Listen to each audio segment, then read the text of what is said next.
స్వాగతం. నేను మీ పద్మజ. ముందుగా హెడ్లైన్స్. భారతదేశంలో చేర్చబడిన 10 సిబిఆర్ఎన్ సెంటర్లలో విమ్స్ కు స్థానం దక్కిందన్న ఆసుపత్రి డైరెక్టర్ డాక్టర్ రాంబాబు. విశాఖ ఉత్తర నియోజకవర్గ అభివృద్ధి తన ధ్యేయమన్న నియోజకవర్గ సమన్వయకర్త కేకే రాజు. జీవీఎంసీ 47వ వార్డులో పలు అభివృద్ధి కార్యక్రమాలకు శంకుస్థాపన. సింహాచలం శ్రీ వరహాలక్ష్మి నృసింహ స్వామివారి దేవస్థానంలో శోభాయమానంగా స్వామివారి స్వర్ణ పుష్పార్చన. ఇక వార్తల వివరాల్లోకి వెళ్తే, భారతదేశంలో కేవలం 10 సెంటర్లను మాత్రమే సిబిఆర్ఎన్ సెంటర్లుగా చేర్చడం జరిగిందని విమ్స్ డైరెక్టర్ డాక్టర్ రాంబాబు తెలిపారు. శనివారం ఆసుపత్రి ఆవరణలో ఏర్పాటు చేసిన మీడియా సమావేశంలో ఆయన మాట్లాడుతూ, chemical, biological, radiological, nuclear disaster management సెంటర్లుగా చేర్చబడిన 10 సెంటర్లలో ఆంధ్రప్రదేశ్, తెలంగాణలో ఒక్క విమ్స్ లో మాత్రమే సెంటర్ ఇవ్వడం జరిగిందన్నారు. దేశంలో ఈ అరుదైన అవకాశం విమ్స్ లో మాత్రమే ఉండడం గర్వకారణమని ఆయన అన్నారు. ఆసుపత్రిలో అన్ని రకాల వైద్య సేవలు పూర్తి స్థాయిలో అందుబాటులోకి రావడమే కాకుండా అన్నిటికీ లైసెన్స్ కూడా త్వరలోనే రానుందని తెలిపారు. నగర ప్రజలు అతి తక్కువ ధరలకు అన్ని వైద్య సేవలను విమ్స్ ఆసుపత్రిలో పొందవచ్చన్నారు. భారతదేశంలోనే ఒక 10 సెంటర్లను మాత్రమే సిబిఆర్ఎన్ సెంటర్లుగా చేర్చడం జరిగింది. అనగా chemical, biological, radiological, nuclear disasters management centres అంటారనమాట. అవి ఆంధ్రప్రదేశ్ మరియు తెలంగాణలో కలిపి కూడా ఒక్క విమ్స్లో మాత్రమే సెంటర్ని ఇవ్వడం జరిగింది. ఆ సిబిఆర్ఎన్ సెంటర్కి కూడా నిన్ననే వారి యొక్క సైంటిస్టులు మొత్తం అందరు కొద్దిమంది మిగతా ప్లేసుల నుంచి జూమ్ ద్వారా, తర్వాత డాక్టర్ అనురాధ గారు, నేను రీజనల్ డైరెక్టర్ గారు వచ్చి వెరిఫై చేసుకోవడం జరిగింది. ఒక స్థలాన్ని కూడా చూపించడం జరిగింది వారికి. దాంట్లో స్పెసిఫిక్గా న్యూక్లియర్ వార్ డిజాస్టర్ని మేనేజ్ చేయడానికి కావాల్సినటువంటి ఎక్విప్మెంట్తో కూడినటువంటి ల్యాబ్ని, తర్వాత దానికి సంబంధించినటువంటి హాస్పిటల్, ఒక 20 బెడెడ్ హాస్పిటల్ని కూడా వారు నిర్మిస్తారు. మిగతాది మన యొక్క వింగ్లో ఉన్నటువంటి విమ్స్లో ఉన్నటువంటి వింగ్ని ఇవ్వడం జరుగుతుంది. సో కెమికల్ కానీ, బయలాజికల్ కానీ ఇలాంటి ఏవైనా వచ్చినప్పుడు వారికి మన దగ్గర ఉన్నటువంటి 3 అసిస్టెంట్ ప్రొఫెసర్స్ను కూడా తమిళనాడులో ఉన్నటువంటి న్యూక్లియర్ సెంటర్కి పంపించేసి వారికి ట్రైనింగ్ కూడా ఇవ్వడం జరిగింది. ఇది భారతదేశంలో ఉన్నటువంటి 10 సెంటర్ల లోపల కూడా విమ్స్ ఒకటి ఉండడము చాలా ఆంధ్రప్రదేశ్ ప్రజలకు చాలా గర్వకారణం అది. సో కాబట్టి దీన్ని కూడా ప్రజలింది. సో ఈ ఇంతటి కార్యక్రమాలు ఇవన్నీ కూడా మనము అతి తక్కువ సమయంలోనే, మరియు ముఖ్యంగా మనము మొట్టమొదటి గవర్నమెంట్ హాస్పిటల్గా స్పైనల్ అండ్ న్యూరో రీహాబిలిటేషన్ సెంటర్ని కూడా విమ్స్ మనకి లైసెన్స్ కోసము పెట్టడం జరిగింది. మనకి ఆల్ ఎక్విప్మెంట్ అన్నీ వచ్చేసాయి. లైసెన్స్ అతి త్వరలోనే వస్తుంది. ఆల్రెడీ స్టోరేజ్ ప్రక్రియ ఎప్పుడో మొదలు పెట్టేసాము మనము. సో లైసెన్స్ షార్ట్ పీరియడ్ లోపల ఒక 10-15 రోజుల్లో వస్తే అఫీషియల్గా ఓపెన్ అయిపోతుంది. న్యూరో సర్జన్స్, తర్వాత 2 న్యూరో ఫిజిషియన్స్, తర్వాత ప్లాస్టిక్ సర్జన్స్, ఇద్దరు వింగ్ కానీ, డెర్మటాలజీ కానీ, సైకియాట్రీ కానీ, ఆప్థాల్మాలజీ. సో ఇలాంటి వింగ్స్ సూపర్ స్పెషాలిటీలో ఉండవు. ఓన్లీ సూపర్ స్పెషాలిటీకి ఉపయోగపడేవు.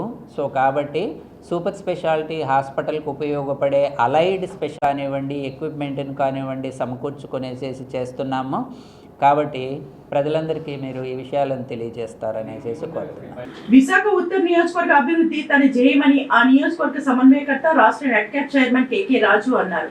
జీవీఎంసీ 47వ వార్డులో standing committee member Kantipamu Kameshwari ఆధ్వర్యంలో 1,25,04,000 రూపాయల వ్యయంతో నిర్మించనున్న పలు అభివృద్ధి పనులకు కేకే రాజు ఆదివారం శంకుస్థాపన చేశారు. సంజీవయ్య కాలనీ 2లో 30 లక్షల రూపాయల వ్యయంతో సామాజిక భవన నిర్మాణానికి, 18,90,000 రూపాయల వ్యయంతో సీసీ మెట్లు, రోడ్లు, కాలువలు నిర్మాణానికి, అదేవిధంగా కప్పరాడ 2లో 19,45,000 రూపాయల వ్యయంతో యువజన సంక్షేమ సేవా సంఘం సామాజిక భవనంపై మొదటి అంతస్తు నిర్మాణానికి శంకుస్థాపన చేశారు.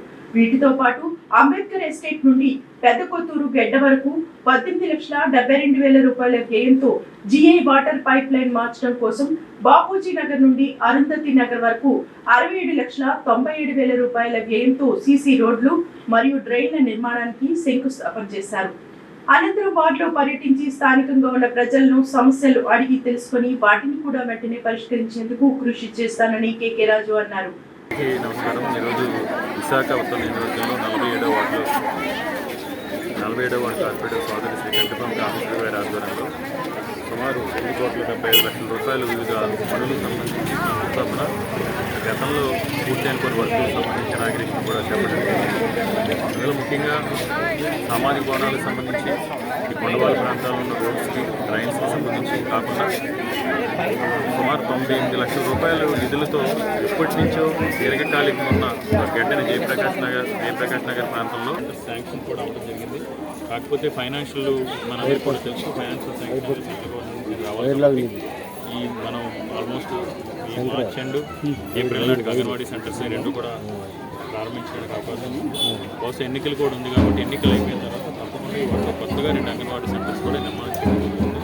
ఏది ఏమైనా గౌరవ ముఖ్యమంత్రి వైఎస్ జగన్మోహన్ రెడ్డి గారి ఆదేశాలతో ఈరోజు అన్ని ప్రజలకు సంబంధించిన ఏ విధంగా అయితే సంక్షేమ పెన్షన్లు, కడుపులో పడ్డ బిడ్డ సంపూర్ణ పోషణ దగ్గర నుంచి వృద్ధాప్యంలో నవాదాతల వృద్ధాప్య పెన్షన్ వరకు అర్హతనే ప్రమాణంగా అందిస్తున్న అర్హత ఉన్న చివరి లబ్ధిదారు వరకు సంక్షేమాన్ని ఏ విధంగా అయితే అందిస్తూ ఉన్నామో, మౌలిక వసతులకు సంబంధించి కూడా ఎప్పటికప్పుడు ప్రజాక్షేత్రంలో పర్యటించి ప్రజలతో మమేకమై ప్రజల దగ్గర నుంచి వినతులు, విజ్ఞప్తులు స్వీకరించి ప్రజల అభ్యర్థులను గౌరవించి వారికి సేవ చేయాలనేది ముఖ్యమంత్రి గారి యొక్క ఆలోచన.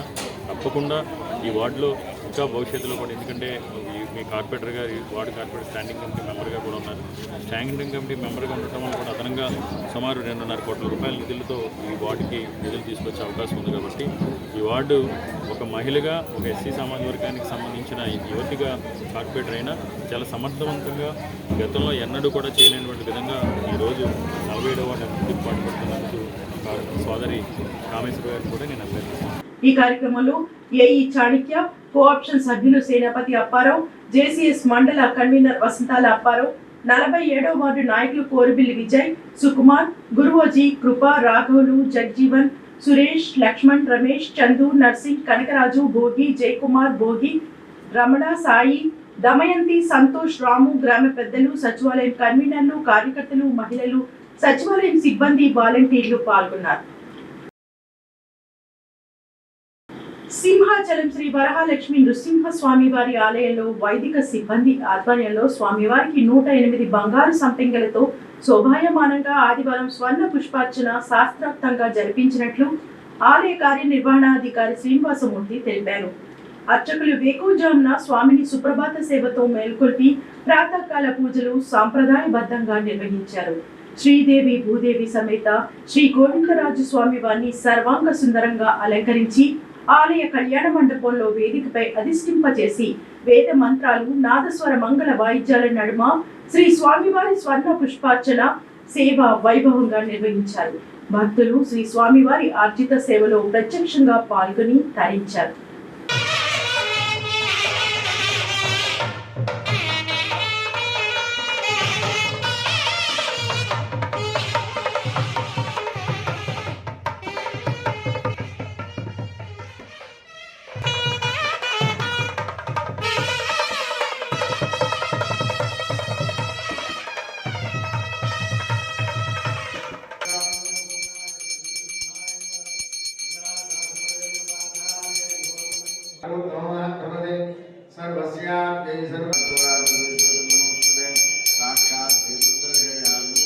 ओम पुष्पेशाय नमः,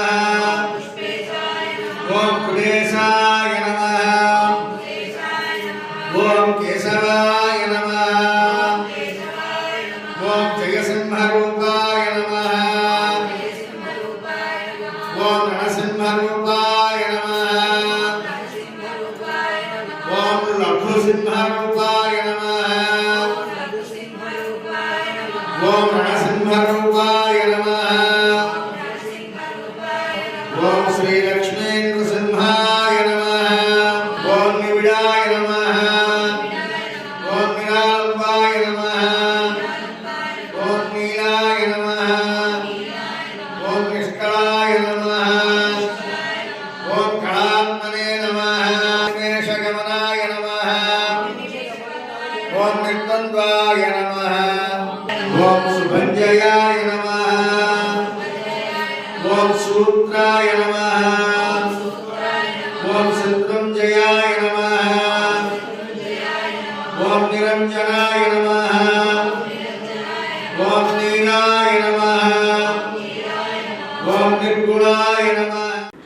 విశాఖలోని శంకరమఠం ప్రాంతంలో గల లలితాపీఠం 75వ వార్షికోత్సవాల్లో భాగంగా 5 రోజుల పాటు నిర్వహించిన అమృతోత్సవాలు ఘనంగా ముగిశాయి. ఈ సందర్భంగా శనివారం లలితాదేవిని ప్రత్యేకంగా అలంకరించి పల్లకిపై ఊరేగించారు. మేళ తాళాలు, కోలాటం, తప్పెటగుళ్ళు, భక్తుల జయ జయ ధ్వానాల మధ్య నగర వీధుల్లో ఊరేగింపు కన్నుల పండుగ సాగింది. అక్కయ్యపాలెం లలితానగర్లోని లలితపీఠం వద్ద ప్రారంభమైన నగరోత్సవం Shankara Matham road, Akkayyapalem main road మీదుగా తిరిగి పీఠానికి చేరుకుంది. ఈ ఉత్సవంలో గుర్రపు రథంపై పీఠాధిపతి సిద్ధేశ్వరానంద భారతీ మహాస్వామి, ఓపెన్ టాప్ కారుపై శక్తి పీఠాధీశ్వర మాతా రమ్యానంద భారతీ స్వామి పాల్గొన్నారు. అడుగడుగున హారతులు, టెంకాయలతో లలిత అమ్మవారికి, స్వామీజీకి భక్తులు నీరాజనాలు పలికారు. ఉదయం పీఠంలో స్వామీజీ చేతుల మీదుగా కుంభాభిషేకం నిర్వహించారు.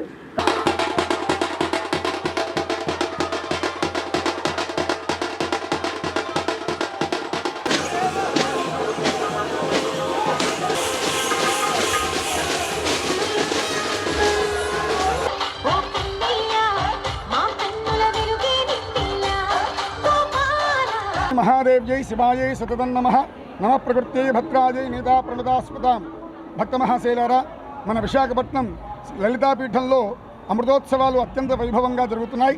దాంట్లో భాగంగా ఈరోజు అమ్మవారు మరియు కృతాలం సిద్ధేశ్వరి పీఠాధిపతులు, విశాఖ లలితా పీఠాధిపతులు, పరమహంస పరివ్రాజకాచార్య వర్యులు, జగద్గురువులు శ్రీ శ్రీ శ్రీ సిద్ధేశ్వరానంద భారతి మహాస్వామి వారు మరియు తిరుపతి శ్రీశక్తి పీఠాధీశ్వరులు శ్రీ శ్రీ శ్రీ రమ్యానంద భారతి మహాస్వామిని వారు, లలితామ్మ వారు, వీరందరూ కూడా అత్యంత వైభవంగా, అంగరంగ వైభవంగా గ్రామోత్సవం జరుగుతున్నది.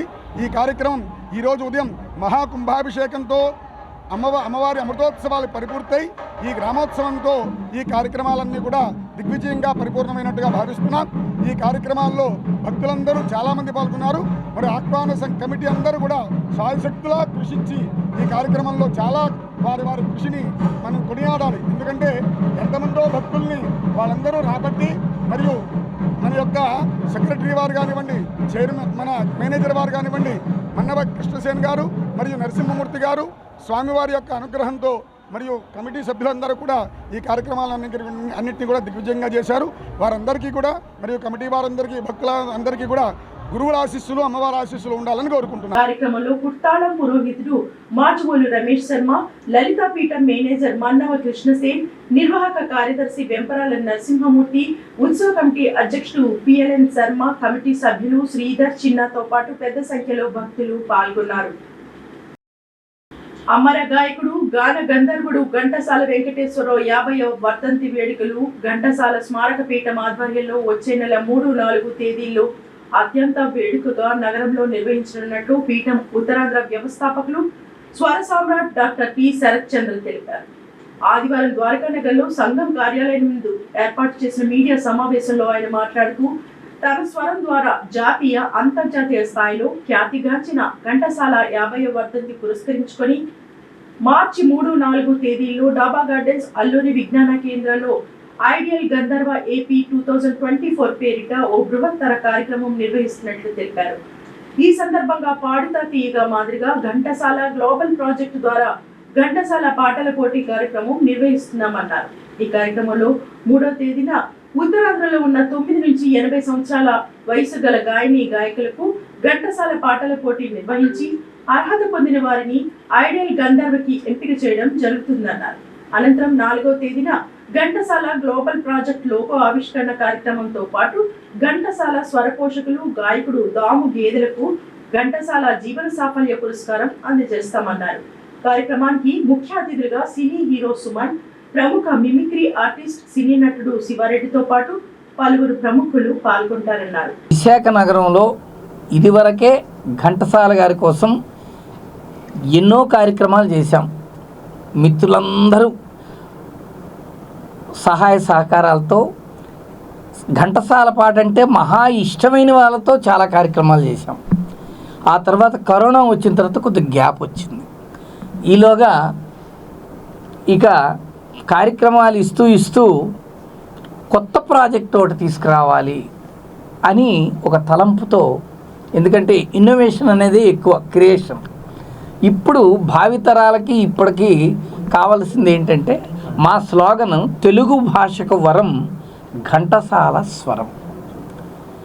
అయితే తెలుగు భాషకి ఘంటసాల గారికి ఏం సంబంధము అంటే ఆయన ప్రైవేటు పాటలైనా సినిమా పాటలైనా పద్యాలు అన్నదానికి ఒక గొప్ప మకుటంగా ఆయన సినీ ప్రపంచంలో ప్రైవేటుగా పద్యాలకు ఒక ప్రామాణికమయ్యారు, లలిత సంగీతానికి కూడా ప్రామాణికమయ్యారు.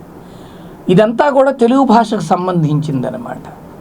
కాబట్టి ఈ తెలుగు భాష, తెలుగు సంస్కృతికి తెలుగు భాష ఎంత కరెక్టో తెలుగు భాషకి తెలుగు పద్యం అంత కరెక్ట్. ఆ తెలుగు పద్యం ఎలా పాడాలో నేర్పించిందే ఘంటసాల గారు. ఆంధ్రప్రదేశ్లో కూడా లోగో ఆవిష్కరణ జరగాలని మార్చి 4వ తేదీన అల్లూరి సీతారామరాజు కళా విజ్ఞాన కేంద్రంలో సాయంత్రం 5 గంటల నుంచి ఈ కార్యక్రమం పెట్టాం. దానికి ముందు ఆదివారం 3వ తేదీ ఉత్తరాంధ్ర శ్రీకాకుళం, విజయనగరం, విశాఖపట్నంలో గాయకులందరినీ ఎంపిక కోసం ఉదయం 10 నుంచి సెలక్షన్స్, గాత్ర సెలక్షన్స్ చేయడం జరుగుతుంది. దానికి అందరూ కూడా పార్టిసిపేట్ చేయగలరని ఆశిస్తున్నాం. అలాగే ఈ కార్యక్రమానికి మెయిన్ ఏంటంటే అంతర్జాతీయ రంగంలోకి ఈ కార్యక్రమం వెళ్ళాలంటే అక్కడ ఘంటసాల సంగీత కళాశాల ఇంటర్నేషనల్ స్థాపించి దాము గేదెల గారు ప్రముఖ సామాజికవేత్త దాము గేదెల మాట్లాడుతూ భావి తరాలకు ఘంటసాల యొక్క గాన గంధర్వాన్ని అందించేందుకు ఐడియల్ గంధర్వ కార్యక్రమం దోహదపడుతుందన్నారు. 5 ఏకర్ ల్యాండ్ పెట్టి ఒక మా నేటివ్ ప్లేస్లో ఒక హై స్కూల్ కట్టించాము. ఒక 2500 మంది కిడ్స్ ఉంటారు అక్కడ. అందులో ఆల్మోస్ట్ 25 years అవుతుంది హై స్కూల్ కట్టించిన తర్వాత. ప్రతి సంవత్సరం కూడా ఈ పిల్లలందరికీ కూడా క్యాటరాక్ట్ సర్జరీస్ అవన్నీ డూ మై బెస్ట్. నేను తప్పకుండా ఈ కార్యక్రమాన్ని పాడుతా తీయగలిగే స్వరాభిషేకంలాగే ఈ ప్రాజెక్ట్ తప్పకుండా చేద్దామండి. అదేవిధంగా ఇక్కడ నాకు చాలా రెస్పెక్ట్ అండి. మీడియా అంటే అమెరికాలో చాలా రెస్పెక్ట్ అండి. ఈ సమావేశంలో ప్రోగ్రామ్ కోఆర్డినేటర్ మాధవి కృష్ణ, శ్రీ మాతా మ్యూజిక్ అధినేతలు బిఎన్ మూర్తి, పల్లి నాగభూషణరావు, తెలుగు దండు సూరి తదితరులు పాల్గొన్నారు. విశాఖ జిల్లా ఛాంబర్ ఆఫ్ కామర్స్ మరియు దుకాణాలు సంస్థల అసోసియేషన్ వారితో ఫిబ్రవరి 23న విశాఖపట్నం సంయుక్త కార్మిక కమిషనర్ ఏ గణేశన్ ఆధ్వర్యంలో సమావేశం నిర్వహించారు. ఆంధ్రప్రదేశ్ ప్రభుత్వం విజయవాడ వారి సూచన మేరకు ఆంధ్రప్రదేశ్ దుకాణాలు మరియు సంస్థల చట్టం 1988 కింద రిజిస్ట్రేషన్ కొరకు విశాఖలో ఉన్న దుకాణాలు మరియు ఇతర సంస్థలు ఈ నెల 29 లోపు నమోదు పూర్తి చేసుకోవాలని తెలియపరచడం జరిగింది. దుకాణదారులు బకాయి పడ్డ రిజిస్ట్రేషన్లు 29వ తేదీలోగా మీ సేవా కేంద్రాల ద్వారా ఆన్లైన్లో లేదా గ్రామ వార్డు సచివాలయం ద్వారా రిజిస్ట్రేషన్ చేయించుకోవాల్సిందిగా కోరుతున్నారు. మార్చి 1వ తేదీ తర్వాత కార్మిక శాఖ రిజిస్ట్రేషన్ చేయించుకోని వారిపై చట్టపరమైన చర్యలు తీసుకోబడతాయని గణేశన్ తెలిపారు. సమావేశంలో ఉప కార్మిక కమిషనర్, సహాయ కార్మిక కమిషనర్ మరియు విశాఖపట్నం 1-2 సర్కిల్ అధికారులు పాల్గొన్నారు. విశాఖపట్నం జోన్ సంబంధించి విశాఖపట్నం, విజయనగరం మరియు శ్రీకాకుళం జిల్లాల్లోని వివిధ సంస్థలు, దుకాణాలు యాజమాన్యాలకు కార్మిక శాఖ తరఫున చేస్తున్న విజ్ఞప్తి ఏమిటంటే, మీ సంస్థలు మరియు దుకాణములను వెంటనే కార్మిక శాఖలో ఆన్లైన్ రిజిస్ట్రేషన్ చేసుకోవలసిందిగా విజ్ఞప్తి చేస్తున్నాను. రెన్యువల్ చేసుకోవాల్సిందిగా విజ్ఞప్తి చేస్తున్నాను. మీకు సంబంధించి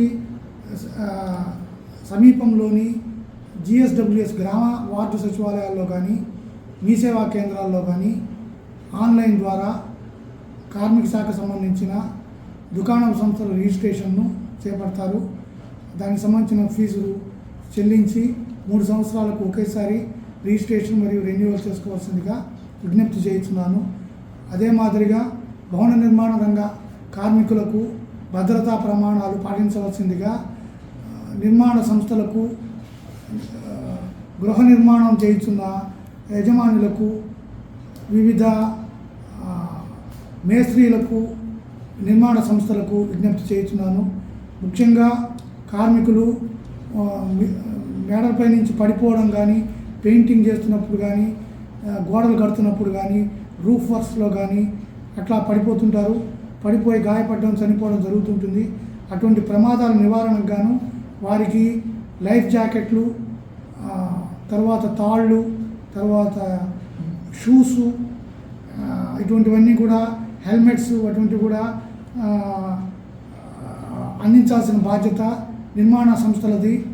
కాబట్టి నిర్మాణం చేసే చోట పనిచేసి ఇంటికి వెళ్ళిపోవాలి క్షేమంగా భద్రంగా తన కార్మికుడు. అంతేగాని ప్రమాదాలకు లోను కావడం ఆ సంస్థకు చెడ్డ పేరు తెస్తుంది. ఆ విధమైన చెడ్డ పేరు రాకుండా చూసుకోవాలంటే ముఖ్యంగా నిర్మాణ సంస్థలు తమ సంస్థల్లో పనిచేసిన కార్మికులకు భద్రతా ప్రమాణాలు సేఫ్టీ ఆఫీసర్ను నియమించడం, మాస్కులు ఇవ్వడం దుమ్ము ధూళి నుంచి కాపాడడానికి, తర్వాత లైఫ్ జాకెట్ ప్రొవైడ్ చేయడం, థ్రెడ్స్, తర్వాత క్రేన్లు, హెల్మెట్స్ ఇటువంటివన్నీ కూడా హ్యాండ్ గ్లౌస్ అని ఇచ్చి కార్మికుల యొక్క భద్రతను కాపాడవలసిందిగా విజ్ఞప్తి చేయించున్నాను. విశాఖపట్నం జిల్లా భీమిలి నియోజకవర్గం ఆనందపురం మండల పరిధి వెల్లంకి గ్రామంలో శుభలక్ష్మి నగర్ శ్రీ శుభబలరాం చారిటబుల్ సేవా ట్రస్ట్ ఆధ్వర్యంలో పట్నాయకుని శుభలక్ష్మి పేరెంటాలు మాఘశుద్ధ పౌర్ణమి 38వ వార్షికోత్సవం ఘనంగా నిర్వహించారు. ఈ సందర్భంగా శ్రీ శుభ బలరాం చారిటబుల్ సేవా ట్రస్ట్ వ్యవస్థాపకులు P Janakeswararao, chairman PVV Prasadarao Patnaik, treasurer P Balagovindarao, కుటుంబ సభ్యులు శుభలక్ష్మి పేరెంటాలు మందిరం వద్ద ఘనంగా పూజలు నిర్వహించారు. ఈ సందర్భంగా ఉత్తరాంధ్ర జిల్లాల నుంచి బంధువులందరూ విచ్చేసి మొక్కుబడులు చెల్లించుకున్నారు. ఈ కార్యక్రమంలో భాగంగా 1000 మందికి అన్న సమారాధన నిర్వహించారు. కార్యక్రమానికి బీజేపీ రాష్ట్ర అధికార ప్రతినిధి పూడి తిరుపతిరావు, శిష్టీకరణం కార్పొరేషన్ చైర్మన్ కంటి మహంతి, అనుష పట్నాయక్ ముఖ్య అతిథులుగా హాజరయ్యారు. ఈ సందర్భంగా వారు మాట్లాడుతూ గత 38 సంవత్సరాలుగా శ్రీ శుభలక్ష్మి పేరెంటాల గుడి వద్ద ఈ విధంగా ప్రతి సంవత్సరం కార్యక్రమం నిర్వహించడం ఆనవాయితీగా వస్తుందన్నారు. ఉత్తరాంధ్ర జిల్లాల నుంచి బంధువులు శ్రీ శుభలక్ష్మి పేరెంటాల మందిరం వద్ద మొక్కుబడులు చెల్లించుకోవడం చాలా శుభ పరిణామం అన్నారు. ట్రస్ట్ ప్రధాన కార్యదర్శి Baggam Srinivasarao, trust advisors Arikathoti Chandramouli, M Shankarrao, Sishtakaranam రాష్ట్ర అధ్యక్షులు SNK Mohanty, treasurer Harnath, K Sivaprasadarao, BJP senior నాయకులు ఎస్వీఎస్ ప్రకాష్ రెడ్డి మరియు శ్రీ శుభ బలరాం చారిటబుల్ ట్రస్ట్ సభ్యులు తదితరులు పాల్గొన్నారు. ఆవిడ మీరు పేరెంటాల్ గా చేసుకున్నారు, మనం ఇవాళ ఆరాధ్య దైవంగా తీసుకున్నాం. నా కుటుంబానికి సంబంధించి ఒక పేరెంటాల్ దాదాపు నాకు తెలిసి ఒక 400-500 సంవత్సరాల కిందటి నుండి మాకు పేరెంటాల్ గా ఉన్నటువంటి ఆవిడ పేరు కూడా, అంటే ఇవాళ ఇప్పుడు మనం శుభలక్ష్మి గారు అని చెప్పి చెప్పుకోవడం, ఆవిడ పేరు ఏంటనేసి అంటే పలారం అంటారు. పలహారము పలారము పలహారము పలారము అపలారమ్మ. ఆవిడికి మేము పెట్టే నైవేద్యం కూడా అంటే ప్రత్యేకించి ఏమి చేయము ఆవిడ గురించి. ఇంట్లో జరిగిన ప్రతి కార్యక్రమం సందర్భంగా కూడా అంటే దేవుడు తెచ్చడం అని లేకపోయినట్టయితే మనకి కొన్ని కార్యక్రమాలు ఉంటాయి కదా ఇళ్లలో చేసుకుని మనందరూ కామన్ గా ఉంటాయి అవన్నీ. మళ్ళీ ఇవాళ కొంచెం మైగ్రేట్ అయినందువల్ల చేస్తున్నామా చేయట్లేదు అనేది వేరే విషయం. కానీ మీకైనా మాకైనా నేను చెప్పినటువంటి కళింగ ప్రాంతంలో ఉన్న వాళ్ళందరికీ కామన్ సాంప్రదాయాలు ఉన్నాయి, బయట వాళ్ళకు ఉండవు, వాళ్ళ సాంప్రదాయాలు మనకు ఉండవు.